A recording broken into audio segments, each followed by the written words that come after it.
Your Excellency, my President, Cyril Ramaphosa, my President, Mr. Thabo Mbeki, Premier Lesotho Nasispan,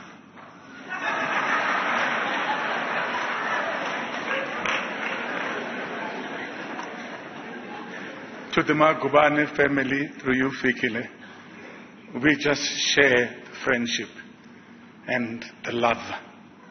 Normally as artists, we never introduce our fellow artists to our families. They only know us. So when something happens, another comrade, another artist falls, the family doesn't know who we are, nor do we know who the family is. This reminds me, I had a problem with my Wi-Fi, Mr. President. It keeps coming in and out.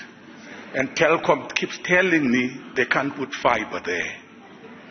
So I then called Telkom.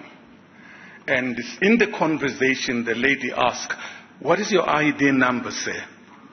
And I said, 430830. Says, no, I'm asking for the ID, not the telephone number.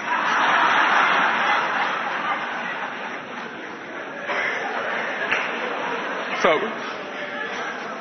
thinking of Bra Peter, if he were to answer the same question, he would say his ID is 320118. And I could hear the lady saying, "No, sir, I'm not asking for your fax number."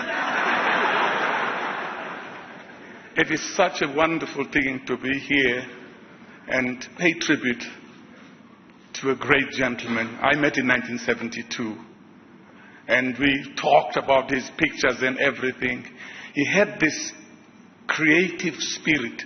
When he describes the photograph, he almost relives the moment when he took that photograph.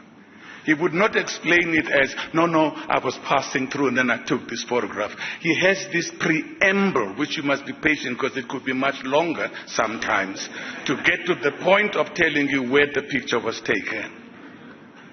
To all the photographers in the house, you may not know how you have kept us alive. I remember when I was arrested in Butterworth for putting on a play. And as the cops were dragging me, I saw a flash. And I got in the car and they drove to Mthatha, where we were charged under communism, furthering the aims of communism. I said, I did a play, for crying out loud. But then while I was in my cell on the 20th day, a piece of paper from the Daily Dispatch with the photograph, them dragging me. That was the first time I fell asleep. Because that photograph meant they could not kill me. Because the world knows they have me. And that was the job done by Peter Magubane.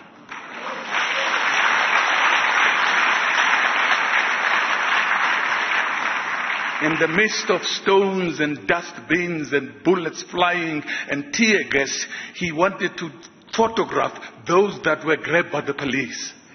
And the police did not fear so much our stones and petrol bombs. They feared that camera.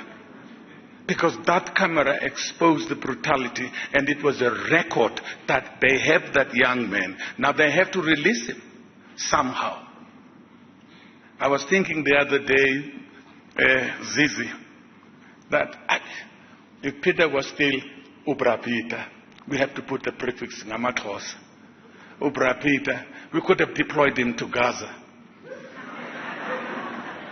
And we would have had better pictures. Not better in the sense of better, but in the more desperate way.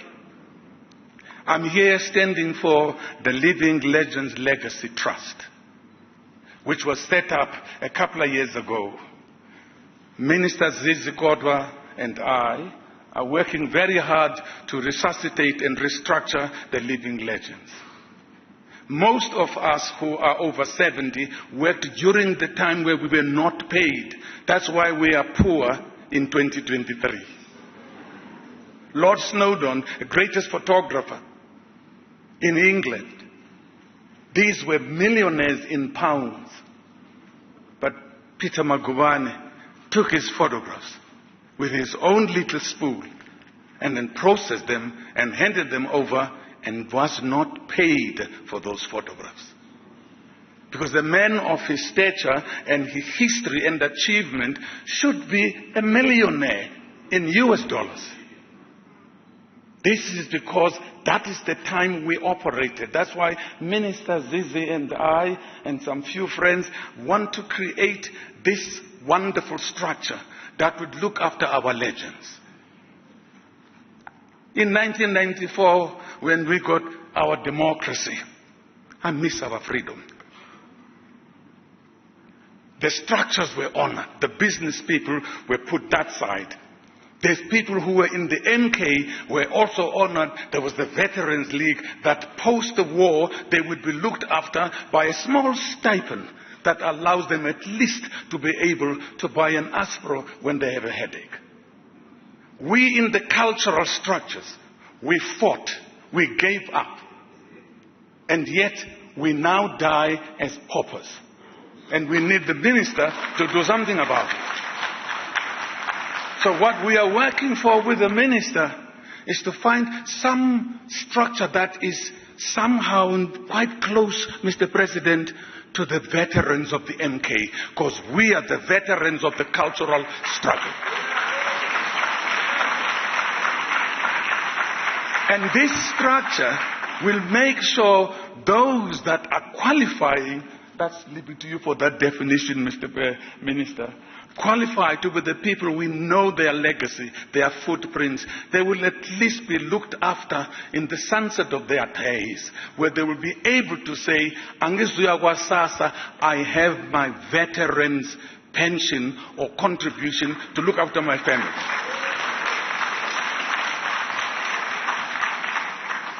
That is within the writers, the musicians, the photographers, the journalists, all in the arts constituency, especially who worked during apartheid.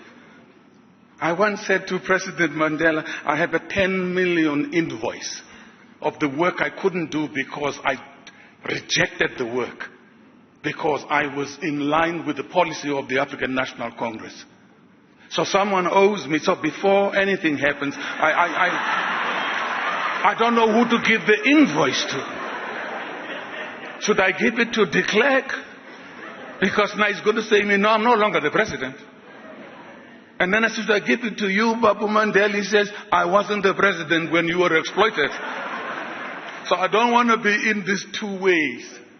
So we are going to come, Mr. President. I think we should have the veterans of the cultural struggle, which I love when Minister Naledi Pandor calls it cultural diplomacy. And that is going to give us an opportunity to honor the likes of Dr Peter Magubane.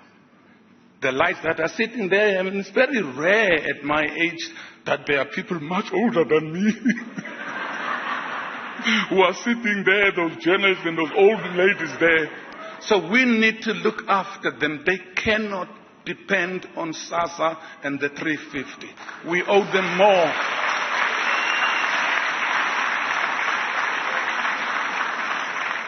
It's very easy. You've done it already. You recognize the MK veterans. So it's not something new. There's a formula for it. So all we want are the veterans of the cultural struggle.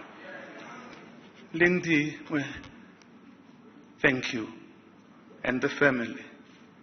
I'm moved by you honoring your brother and his wife.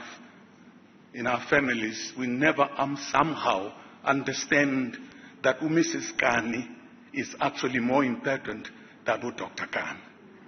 Otherwise, there wouldn't be a family.